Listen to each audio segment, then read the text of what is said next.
আসসালামু আলাইকুম রহমতুল্লাহ। ম্যাথমেটিক্স লাভারের পক্ষ থেকে আপনাদের সকলকে শুভেচ্ছা ও অভিনন্দন। আজকে একটি গুরুত্বপূর্ণ লেকচার নিয়ে আপনাদের সামনে হাজির হয়েছি। এসএসসি পরীক্ষার্থী যারা 2025 তাদের জন্য 3.1 বীজগণিতের রাশি থেকে গুরুত্বপূর্ণ কিছু বেসিক অঙ্ক নিয়ে হাজির হয়েছি। এই অঙ্কগুলো যদি আমরা করে থাকি তাহলে সৃজনশীল অঙ্কগুলো করতে আমাদের জন্য সুবিধা হবে। এছাড়াও যারা ক্লাস 9-এ অথবা 10-এ আছি আমরা, তারা এই অঙ্কগুলো করতে পারবো। তাদের জন্য এই ভিডিওটা হেল্পফুল হবে।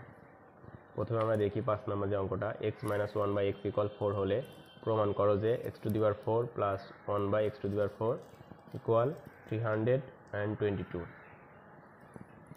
সমাধান শুরু করি আমরা। দেওয়া আছে x-1/x = 4, আমরা লিখে নিলাম যেটা দেওয়া আছে। এবার আমাদের প্রমাণ করতে হবে x⁴ প্লাস 1/x⁴।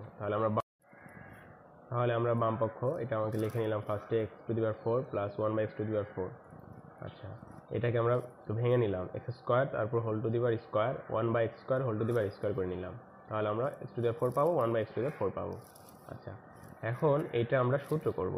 তো এই সূত্র করার জন্য আমাদের এই সূত্রটা জানা থাকতে হবে। সেটা হলো a² + b² = a + b² - 2ab, আবার a - b² + 2ab। আশা করি এটা আমরা সবাই জানি। এরপরে আমরা এই সূত্রটা এখানে অ্যাপ্লাই করলাম। তাহলে এটা যদি a হয় এটা b হয়, তাহলে a + b² - 2ab। আমরা এটাও ইউজ করতে পারি, এটাও ইউজ করতে পারি। আমরা ফার্স্টে এটা ইউজ করলাম।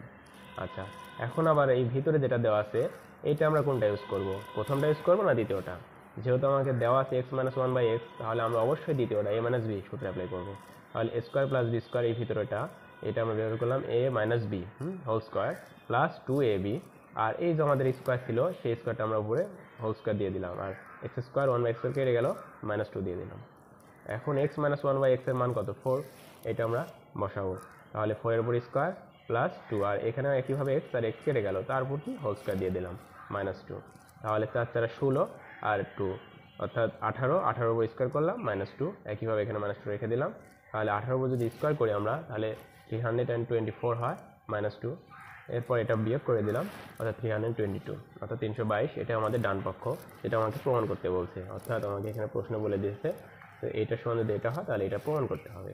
তাহলে আমাদের কাঙ্ক্ষিত উত্তর চলে আসছে। আর অতএব আমরা লিখতে পারি বাম পক্ষ সমান ডান পক্ষ। এটা ছিল এই অঙ্কটার প্রমাণ। আশা করি বুঝতে পারছি।